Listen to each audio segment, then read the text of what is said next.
저는 최근에 지난 수년 전에 제가 우리 교회에서 추천도서로 소개한 바 있었던 잠언 31장을 중심으로 쓴 성경대로 비즈니스하기라는 책을 다시 잡아 읽으면서 큰 은혜를 받은 바 있습니다.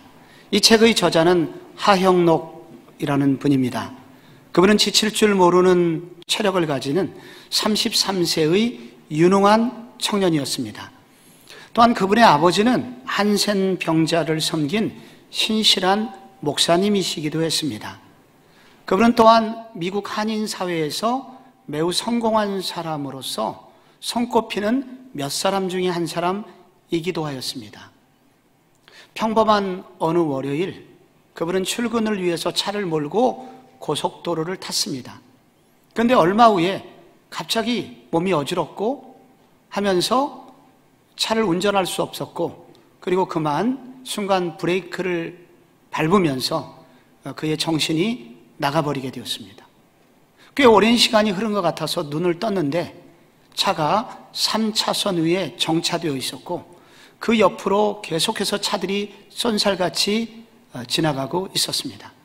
그는 간신히 차를 오른쪽으로 뺀 이후에 간신히 병원을 찾게 됩니다. 그리고 진단 결과 그가 가지고 있는 심장은 근육이 매우 약할 뿐만 아니라 이 심장의 맥박이 부정기적으로 계속 뛰기 때문에 자칫 하다가는 어느 날 갑자기 목숨을 잃을 수 있다는 무서운 병명 진단을 받게 됩니다. 그대로 방치하면 숨이 막혀 죽을 수도 있고 치유가 된다고 하더라도 5년 내지 10년밖에 살지 못하는 그런 끔찍한 병이었습니다. 당시 그의 자녀 둘이 있었는데 딸 둘, 2살 배기 그리고 3살짜리, 그렇게 연년생을 두고 있었습니다.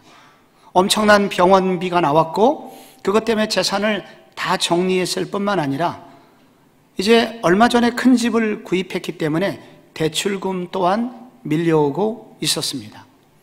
이제는 의료보험료도 낼 수 없는 형편에 이르게 된 것입니다.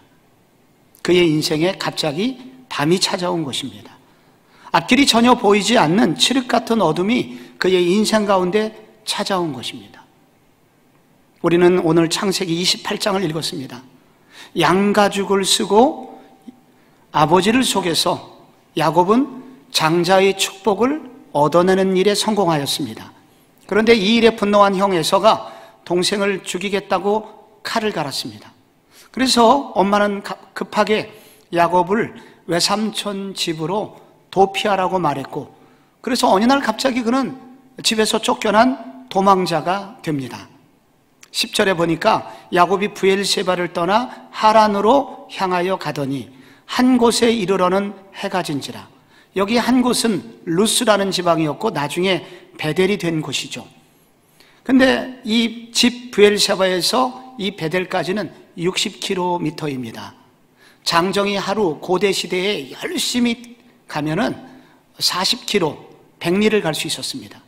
근데 야곱은 150리를 걸어온 거예요. 거의 뛰다시피 하여 여기까지 왔습니다. 에서의 칼날이 그만큼 무서웠다는 것입니다. 이곳에 이르렀을 때 11절에 해가 진지라 라고 기록되어 있습니다. 이것은 단지 야곱의 하루가 끝났다, 야곱의 일상을 설명하는 것만은 아닙니다. 여기 창세기에서 해가 졌다는 것은 야곱의 상황을 상징하는 단어입니다. 야곱의 인생에 밤이 찾아왔다는 것입니다. 그런데 이렇게 찾아온 밤이 언제 끝나는가? 야곱의 인생에 언제 해가 뜰까요?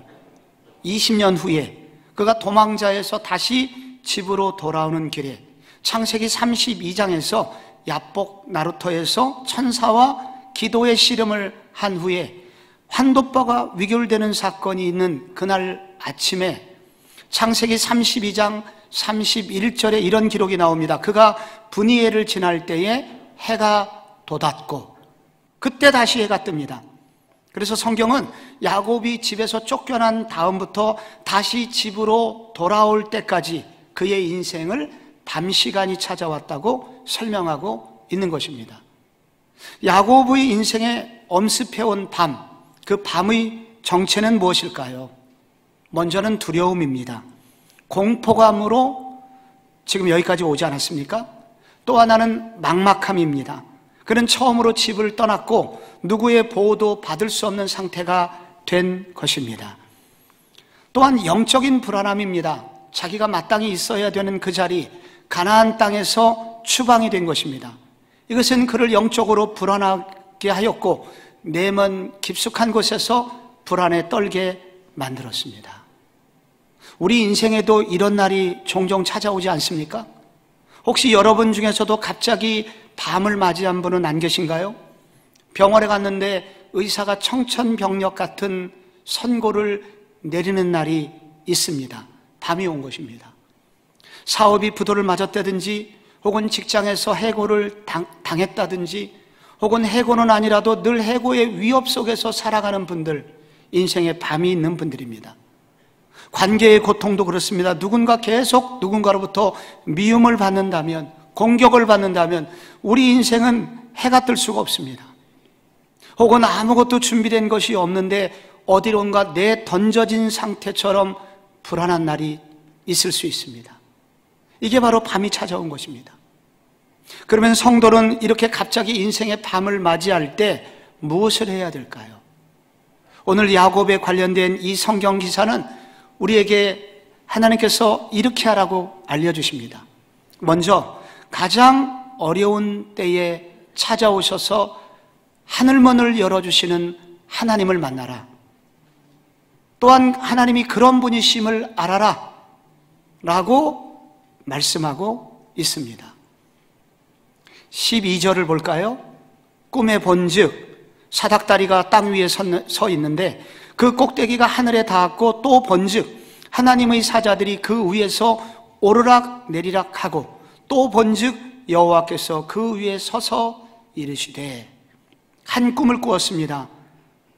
이 구약 시대의 꿈은 하나님의 뜻을 알려주는 계시의 방편이었습니다. 성경이 완성된 이후에는 이것이 약해졌지만 그러나 구약 시대는 그랬습니다. 큰 사닥다리 꿈이었습니다. 땅에서부터 저 하늘 꼭대기까지 튼튼한 사닥다리였습니다. 여기에 천사들이 부지런히 움직이고 있었습니다. 이것은 무슨 얘기입니까?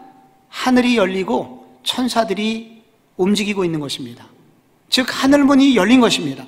하늘문이 팍 열리고 그리고 그 밑으로 사다리가 내려오고 지금 천사들이 오르락 내리락 하고 있는 것입니다. 여기에 사닥다리라고 하는 이 단어의 히브리어는 솔람이라고 씁니다. 이거를 영어에서는 일반적인 우리가 알고 있는 사다리, 레더 이렇게 성경을 번역을 이렇게 해놓은 성경도 있고요. 그러나 더 많은 성경은 stairway, 계단이라는 뜻입니다. 계단이라고 번역을 해놓은 그런 역본이 많이 있습니다. 그러니까 많은 번역본들이 우리가 알고 있는 중간이 뚫려 있는 사다리보다는 중간이 막혀 있는 튼튼한 계단으로 이 단어를 번역하였습니다. 이게 원문의 원래 뜻이라는 겁니다. 그런데 그것이 하늘 꼭대기까지 계단이 계속 놓여 있기 때문에 멀리서 보면 사다리처럼 보인 것입니다. 그런데 그 사다리를 통해서 어느 순간 보니 여호와 하나님께서 임재하셨고 거기서 하나님이 야곱에게 말씀하고 계신 것입니다. 여러분, 이 광경이 설명하는 것이 있습니다. 결국 이 계단을 통해서 천사들이 오르락 내리락 하고 있는데 천사의 할 일은 하나님의 뜻을 바로 야곱에게 전하는 것이잖아요. 지금 부지런히 하나님의 명령을 받고 야곱을 위해서 무엇인가 준비하고 있는 것입니다. 그리고 그 준비된 결과 하나님이 방문하십니다. 결국 천사들이 부지런히 오르락 내리락 한 것은 바로 하나님의 지구 방문을 위해서 이렇게 열심히 노력을 한 것이고 그 결과 하나님이 지금 직접 찾아오시게 된 것입니다. 이것이 무슨 뜻이겠습니까? 하나님은 야곱을 알고 계셨다는 것입니다.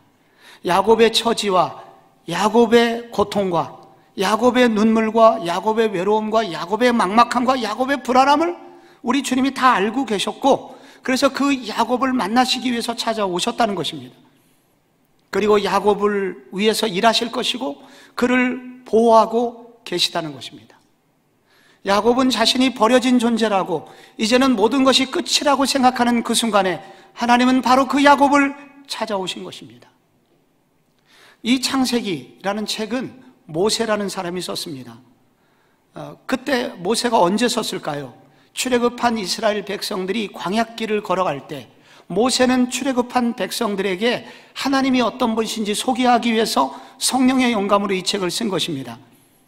이스라엘 백성들이 애굽에서 탈출은 했지만 광야길이 시작되었고 물도 없었고 양식도 없었고 자신을 보호할 무기도 없었습니다. 그래서 그들은 불안했고 그들은 막막했습니다. 그때 모세는 오래전 야곱에 관한 설교를 지금 하고 있는 것입니다. 그 유명한 사다리 설교를 하고 있는 것입니다. 야곱이 가장 어려운 시절에, 가장 가난한 시절에, 아무것도 없던 막막한 시절에 하나님은 바로 야곱을 알고 계셨고 그리고 야곱을 찾아오셨고 야곱을 인도해 주셨다. 우리는 야곱의 후예들이 아닌가? 하나님은 오늘도 우리에게 도전하십니다. 하나님이 야곱과 이렇게 함께 하시고 어려운 야곱을 찾아오시고 인도해 주셨으니 하나님이 오늘 광야길을 걷는 여러분도 그렇게 지켜주실 겁니다 라고 모세가 설교하고 있는 것입니다. 결과 어떻게 됐습니까? 진짜 모세의 이 설교대로 광야 40년 동안 이스라엘 백성들은 물과 양식이 떨어지지 않았고 의복이 헤어지지 않는 기적 같은 광야 생활을 체험하게 됩니다. 오늘 이 성경은 다시 우리에게 이제 오늘 선포되는 말씀을 통해서 우리에게 주님이 무엇인가를 말씀하고 계신 것입니다. 여러분에게는 어떻겠습니까? 우리 하나님께서 오늘 야곱과 함께 하셨다면, 광야 생활하던 이스라엘과 함께 하셨다면, 그들이 어려울 때 함께 하셨다면 야곱의 영적인 후예들인 성도들에게는 어떻게 하시겠습니까? 이렇게 하시겠다는 것입니다. 가장 어려운 시절에, 밤을 맞이한 시절에, 가장 막막한 시기에 하나님은 가까이 계시고 지금도 하늘문을 여시고 새로운 길을 인도하시는 분이시라는 것을 믿으라는 것이며 체험하라고 도전하고 계신 것입니다. 30여 년 전에 한 믿음의 시, 영시가 소개가 된 적이 있습니다.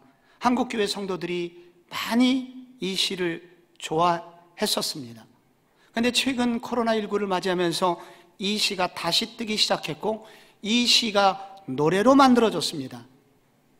그리고 이 시가 처음 소개가 될 때는 작자 미상이었는데 지금은 그가 누가 지었는지 또렷이 밝혀졌습니다. 메어리 스티븐슨이라는 사람이 썼습니다. 1930년대 미국의 대공황이 찾아왔을 때 6남매를 집에 두고 아버지가 일자리를 찾아 나섰지만 아버지가 돌아오지 않았습니다. 당시 14살 자매였던 이 소녀는 바로 아버지를 기다리고 기도하면서 겨울을 맞이하게 됩니다. 그런데 눈 위에 고양이 발자국이 있었고 그거를 보면서 그가 아빠를 위해서 기도하던 중에 바로 영감이 떠올랐고 그래서 쓴 시가 모래 위의 발자국이라는 시입니다. 여러분 다시 한번 들어보시겠습니까? 어느 날 밤 꿈을 꾸었네. 주와 함께 바닷가 거니는 꿈이었네. 하늘을 가로질러 빛이 임한 그 바닷가 모래 위에 두 쌍의 발자국을 보았네. 한 쌍은 내 것, 또 한 쌍은 주님의 것. 거기서 내 인생의 장면들을 보았네. 마지막 발자국이 멈춘 그곳에서 내 인생의 길을 돌아보았을 때 자주 내 인생길에서 오직 한 쌍의 발자국만 보였네. 그때는 내 인생이 가장 비참하고 슬펐던 계절이었네. 나는 의아해서 주님께 물었네. 주님, 제가 당신을 따르기로 했을 때 당신은 저와 함께 항상 함께 하신다고 약속하셨잖아요. 그러나 보세요. 제가 주님을 가장 필요로 했던 그때 거기에는 오직 한 쌍의 발자국밖에 없습니다. 주님은 저를 떠나셨나요? 주께서 대답하셨네. 나의 귀하고 소중한 아이여, 나는 너를 사랑하였고 너를 조금도 떠나지 않았단다. 너의 시련의 때, 고통의 때에도 네가 본 오직 한 쌍의 발자국, 그것은 나의 발자국이었느니라. 그때 내가 너를 등에 업고 걸었노라 라는 시입니다. 여러분 30여 년 전에 30대 중반에 젊은 자매가 불치병에 걸려서 아들을 둘을 낳고 죽음을 앞두고 그런 절망 속에서 누군가의 소개로 교회를 나왔고 목사님의 설교를 통해서 이 시를 듣게 되면서 펑펑 울게 됩니다. 그러다가 예수님을 믿게 되었고 그러다가 목사님의 안수기도를 받게 되었고 놀랍게 치유게 되어 지금은 권사님이 되셨습니다. 이제 권사님이 되신 그 권사님이 이 시에 대해서 이렇게 얘기합니다. 그날 제가 시를 듣고 난 이후에 나는 이제 어려움이 찾아올 때마다 이제 믿음으로 하늘을 볼 수 있는 눈이 생기게 되었습니다. 이 고난 속에서도 하나님은 여전히 나와 함께 계시며 그리고 고난 저 건너편에는 부활의 영광으로 나를 기다리고 계신 주님을 믿으며 살게 되었습니다 라고 고백합니다. 하나님은 그런 분이십니다. 포로로 끌려간 야곱 같은 이스라엘 백성들에게 가장 어려운 시절에 선지자 이사야를 통해서 약속하신 말씀을 기억하시나요? 이사야 41장에 두려워 말라 내가 너와 함께함이니라. 놀라지 말라 나는 내 하나님이 됨이니라. 내가 너를 굳세게 하리라. 참으로 너를 도와주리라. 참으로 나의 의로운 오른손으로 너를 붙들리라. 가장 어두운 인생의 밤을 지날 때 하나님의 의로 가장 가까이 계시며 그리고 찾아오셔서 하늘문을 여시고 우리의 인생길을 인도해 주시는 분이심을 믿으라고 도전하십니다. 그 주님을 영안의 눈을 열고 바라보라고 말씀하십니다. 그 하나님이 여러분의 하나님이 되시기를 바랍니다. 여러분, 인생의 밤이 찾아올 때 우리는 무엇을 해야 될까요? 둘째로 내가 누가 주인인가 생각하라는 것입니다. 여러분 13절과 14절 우리 제가 한 절 여러분 한 절 읽었으면 좋겠습니다. 또 본즉 여호와께서 그 위에 서서 이르시되 나는 여호와니 너의 조부 아브라함의 하나님 이삭의 하나님이라. 내가 누워있는 땅을 내가 너와 내 자손에게 주리니 내 자손이 땅의 티끌같이 되어 내가 서쪽과 동쪽과 북쪽과 남쪽으로 퍼져 나갈지며 땅의 모든 족속이 너와 내 자손으로 말미암아 복을 받으리라. 아멘. 여기 야곱에게 세 가지를 약속해 주십니다. 찾아오신 하나님의 약속, 언약을 맺으시면서 세 가지, 먼저 땅을 주시겠다고 말씀하십니다. 그리고 또 하나 자손을 티끌처럼 많게 하시고 멀리 퍼져나가게 하시겠다고 하십니다. 큰 주머니 속에 구슬이 잔뜩 담겨 있을 때 칼로 누군가 그 한 부분을 그으면 이 구슬이 확 쏟아지면서 사방으로 퍼져나갈 때 이 단어를 썼습니다. 네 자손이 이와 같이 많아져 갖고 퍼져나갈 것이다. 야곱의 영적 후손이 앞으로 이렇게 될 것을 말씀하고 있는 것입니다. 셋째로서는 축복의 통로가 될 것이다. 요 세 가지 축복은 어디서 많이 들어본 축복 아닙니까? 아브라함에게 오래전에 주셨던 창세기 12장 1, 2, 3절에 주셨던 그 축복이 그대로 야곱에게 지금 내려오는 것입니다. 바로 아브라함을 거쳐 이삭을 거쳐 지금 야곱에게 그 장자권의 축복이 지금 다시 확인되고 있는 것입니다. 야곱이 그리도 바라던 것이 이 축복 아니었습니까? 근데 아무것도 없고 모든 것을 잃어버린 인생의 밤에 하나님께서는 내가 너를 이와 같이 복을 줄 것이라고 그렇게 다시 한번 언약을 맺고 있는 장면입니다. 그런데 여러분, 이 성경을 연구하는 많은 학자들은 바로 이 대목이 창세기 11장에 나오는 바벨탑 사건과 대조를 이루고 있다고 말합니다. 창세기 11장 4절에 보면은 바벨탑 사람들이 성읍과 탑을 건설하여 그 탑 꼭대기를 하늘에 닿게 하여 우리 이름을 내고 온 지변에 흩어짐을 면하자, 이렇게 말했습니다. 이 바벨의 사람들이 수만 개의 계단을 만들어 하늘 꼭대기까지 올라갈 계획을 세웠습니다. 근데 이거를 만든 이유가 뭐냐면 우리 이름을 내고 우리가 얼마나 중요한 인물인지 확인하고 싶어서, 그리고 두 번째는 온 지면에 흩어짐을 면하자. 이제는 홍수가 와도 물이 닿지 않는 하늘 꼭대기까지 올라가자 안전망을 구축하자는 얘기였습니다. 이 얘기는 한마디로 축복받는 인생이 되자는 말입니다. 이렇게 축복받는 게 여러분 안전을 구하고 그리고 이름을 내는 것은 나쁜 것이 아닙니다. 근데 문제는 뭐냐면은 이 축복을 인간 스스로만 만들려고 했다는 것입니다. 창조주 하나님을 이 축복에서 완전히 제외시켜버린 것입니다. 이것을 일컬어 인본주의 성공관이라고 말합니다. 그 결과 하나님의 심판을 받게 되고 언어가 달라지게 되었고 인류가 대혼란에 빠지게 되었습니다. 야곱은 한때 얼마 전에 바로 이런 사람이었습니다. 그가 장자권을 얻으려고 했거든요. 여러분, 장자권은 세 가지가 따라오지 않습니까? 가문에서 우두머리가 되는 축복입니다. 내가 얼마나 중요한 사람인가. 또 재물의 축복이었습니다. 안전망입니다. 여러분, 그리고 제사장의 권한인데 이것은 영적인 명예입니다.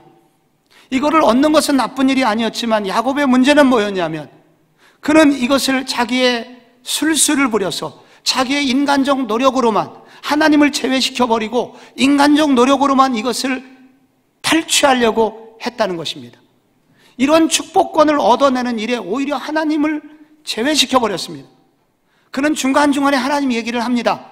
그런데 왜 하느냐면 자기가 축복받는 일에 도구로 이용할 때만 하나님을 써먹고 나머지 시간에는 하나님을 다 잊어버렸습니다. 그 결과 어떻게 됐습니까? 그는 무일푼이 되었고요. 족속의 우두머리가 되기는커녕 쫓겨났고요. 안전한 집을 구축하기는커녕 그 집에도 돌아가지 못하는 상황이 되었습니다. 인생의 대혼란이 찾아왔고 그의 인생의 대혼돈을 맞이하게 된 것입니다. 내가 어디서부터 잘못되었지? 그리고 인생의 밤을 맞이하게 된 것입니다. 이제 바로 그 순간에 주님이 찾아오신 것입니다. 그리고 주님께서 갑자기 그리도 바라던 언약, 그 축복을 야곱에게 주고 계신 것입니다. 지금 무슨 얘기를 하고 있는 것입니까? 야곱아, 내 인생이 진짜 축복은 바로 나야. 네 인생에서 정말 축복을 받게 하는 것은 너의 노력으로 되는 것이 아니야. 내가 바로 너의 축복이고 네 인생의 축복을 받으려면 바로 나를 통해서 가능한 거야.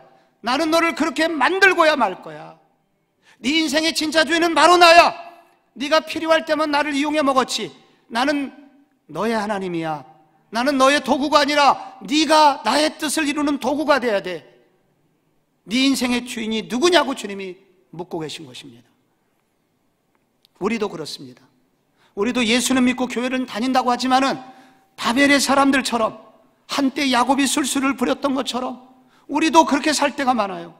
인정받는 사람이 되기 위해서, 그리고 안전망을 구축해서 평생 먹고 남는 그런 물질을 쌓아놓으려고 그렇게 애쓰고 힘쓰는데 하나님은 없어요.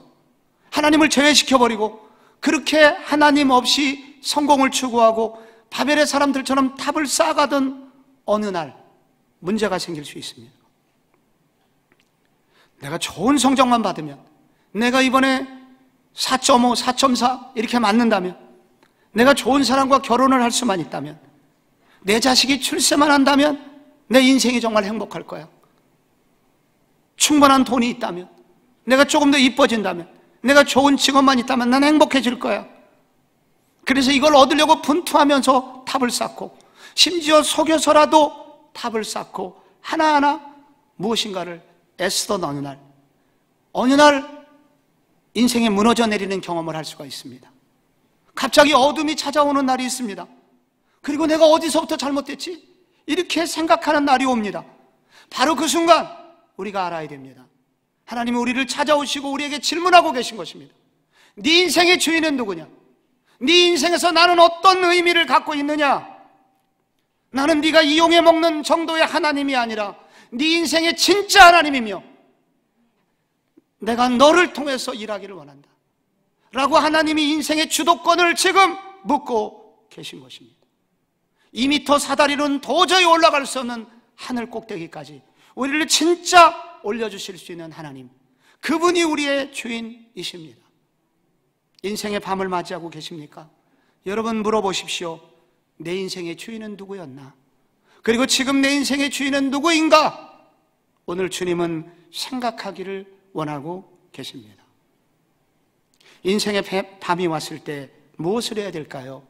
마지막으로 평생을 다하여 달려갈 사명은 무엇인가? 이것을 찾으라는 말씀입니다. 15절에 내가 너와 함께 있어 내가 어디로 가든지 너를 지키며 너를 이끌어 이 땅으로 돌아오게 할지라. 내가 내게 허락한 것을 다 이루기까지 너를 떠나지 아니하리라 하신지라.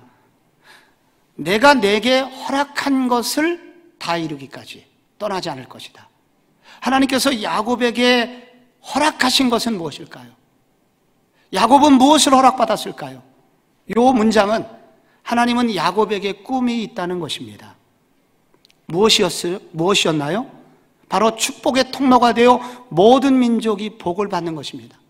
바벨탑의 저주를 받고 하나님과 멀어져서 멀리 떠나간 사람들, 인본주의 세계관으로 축복을 받으려고 여전히 제 길을 찾지 못하는 방황하는 사람들을 야곱을 통해서 돌아오게 하는 꿈, 그것이 하나님이 야곱에게 꾼 꿈이셨습니다.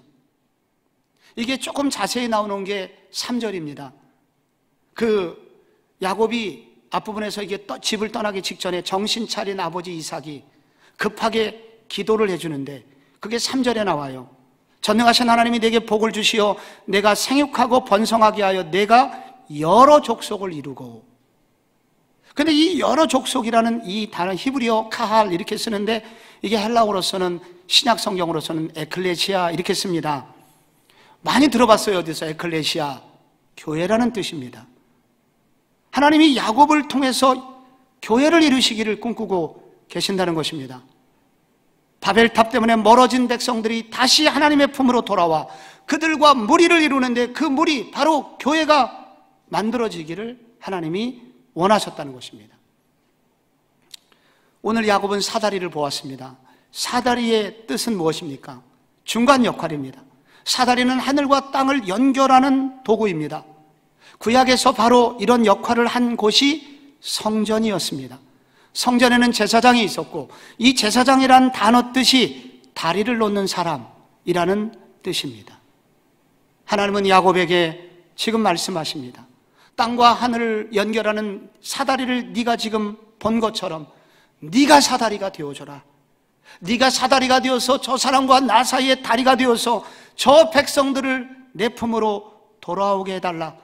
그리고 돌아온 백성들과 함께 공동체를 이루어 교회를 이루어 하나님의 나라를 세워가라. 나는 너에게 이런 꿈을 꾸고 있다. 그 고난의 밤에 바로 하나님은 야곱에게 이 꿈을 꾸게 하십니다. 이런 꿈을 누구에게 꾸고 계십니까?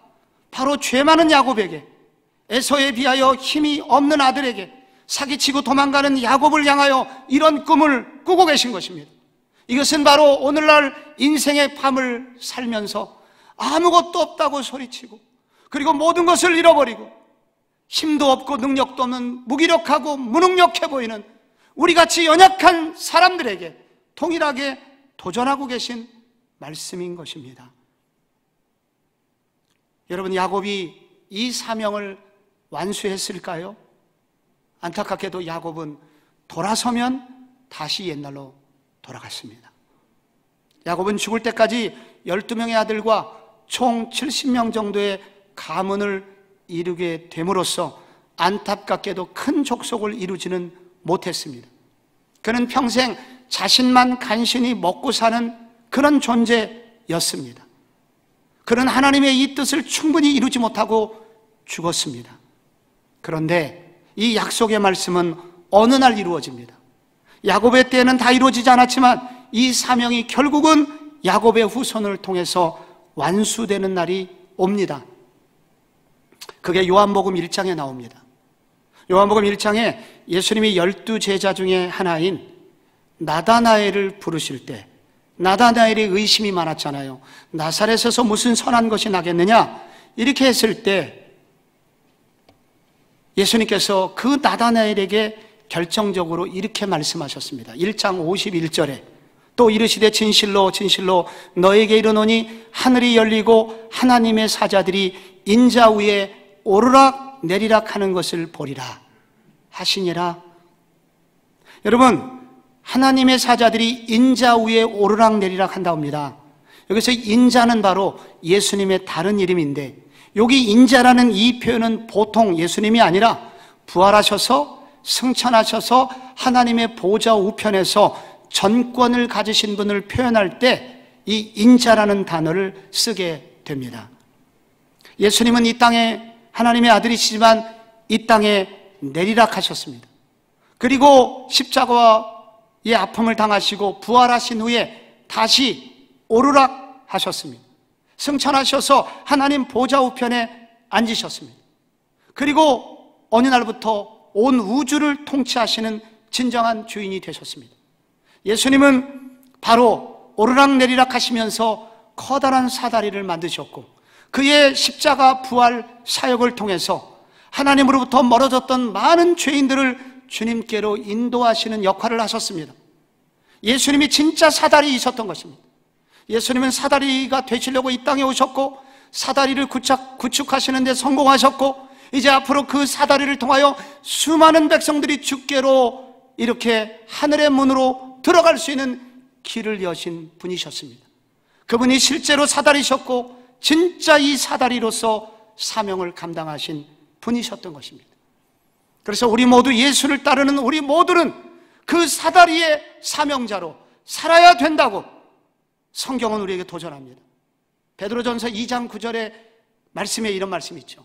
너희는 택하신 족속이요 왕같은 제사장들이요 거룩한 나라요 그의 소유된 백성이니 이는 너희를 어두운 데서 불러내어 그의 기이한 빛에 들어가게 하신 이의 아름다운 덕을 선포하게 하려 하심이라. 성도 여러분, 우리가 부름받은 것은 바로 왕같은 제사장으로 부름받았다는 것입니다.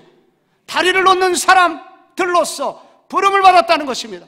예수께서 다리가 되시려고 내려오셨고 다시 올라가시면서 이 하늘 사다리를 구축하셨고, 우리는 이 하늘 사다리를 길을 아는 사람들이 되었고, 이제 많은 사람들을 주님 품으로 인도하는 그런 작은 사다리가 되도록 우리 모두를 부르셨다고 성경은 도전하고 있습니다. 여러분, 하영록 집사가 병실에서 심장 이식 수술을 받기 위해서 기다리고 있었습니다. 그는 아픈 이후에 의식이 있는 한 모든 시간에 성경을 읽었다고 합니다. 오직 하나님과 그 둘 사이에서 성경을 읽고 있는데 어느 날 평소 무심코 넘겼던 말씀이 마음에 확 들어왔습니다. 내 이웃을 내 몸과 같이 사랑하라. 건강했을 때는 상관없는 말씀이었습니다. 이거는 선교사 될 사람에게만 해당된다고 생각했었습니다.